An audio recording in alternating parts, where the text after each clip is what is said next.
Aksi tidak terpuji terekam kamera dan memicu kemarahan warganet serta para relawan kebersihan. Di tengah upaya gotong royong membersihkan Sungai Kedemang di Kota Serang, seorang pengemudi mobil box minuman probiotik malah tertangkap kamera membuang sampah langsung ke sungai. Padahal para relawan sedang berjibaku mengangkat limbah dari aliran tersebut. Video insiden tersebut diunggah oleh akun Instagram @Facebook Banten dan viral sejak Minggu 10 Agustus 2025. Dalam tayangan tersebut terlihat mobil box berhenti sejenak di tepi sungai, lalu pengemudi dengan santai membuang kantong plastik besar berisi sampah ke aliran yang baru saja dibersihkan. Aksi itu sontak memancing kemarahan para relawan yang berada di lokasi. Peristiwa ini menjadi pengingat keras bahwa menjaga lingkungan bukan hanya tugas relawan, melainkan tanggung jawab semua warga negara tanpa kecuali.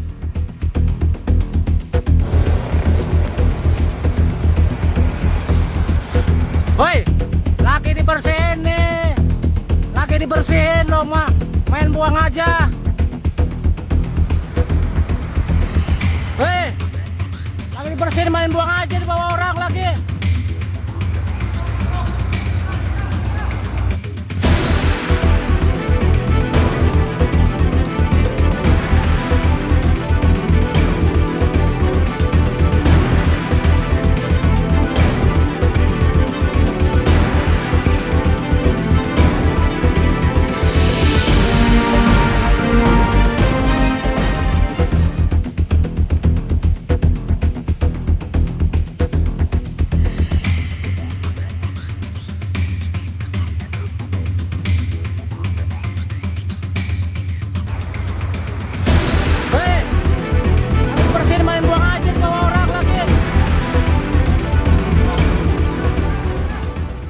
Download Tribun X sekarang, menghadirkan lokal menjadi Indonesia.